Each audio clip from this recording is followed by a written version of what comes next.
memerlukan PAD, Pak. PAD Aceh Timur kan Ya, kurang ada juga. beberapa strategi yang akan kita lakukan nanti PAD. Salah satunya semua kendaraan misalnya yang dimiliki oleh perusahaan, baik itu perusahaan perkebunan maupun lainnya, itu diwajibkan untuk menggunakan plat Aceh Timur. Soal pembebasan HGU2 itu dari BJ Bupati gimana Pak? Yang mana? Yang dikelola oleh Di KSU kan? Ya, semua akan dikaji ulang. Ya, KSU perkebunan, ya, yang Barata Maju dan Wajar Corporation juga akan kita kaji ulang kembali. Ya, bagaimana kemanfaatannya termasuk dengan pendapatan untuk sumber daerah. Ya, apakah itu sudah sesuai atau tidak? Semua akan kita evaluasi, termasuk juga evaluasi itu dilakukan internal pemerintah. Ya, sejauh ini mana misalnya target kerja yang belum bisa dilakukan oleh OPD, ya, kemudian jajaran camat juga seperti itu.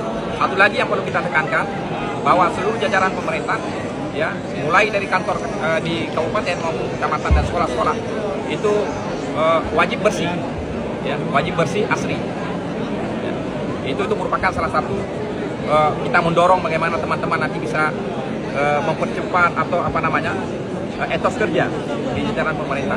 Maka oleh karenanya saya sampaikan tadi, dalam 100 hari ini silakan saja tunjukkan kinerja, ya, proporsionalitas dan kompetensi yang dimiliki oleh masing-masing OPD dan camat, bahwa kita akan melihat itu, ya, untuk teman-teman di jajaran SKPD nantinya. Pak, UPTD TPI itu kan dikelola oleh Benda Aceh, Pak. Itu kan menurut menumbuhkan PAD untuk kita, Pak. Itu kan dikelola Benda Aceh.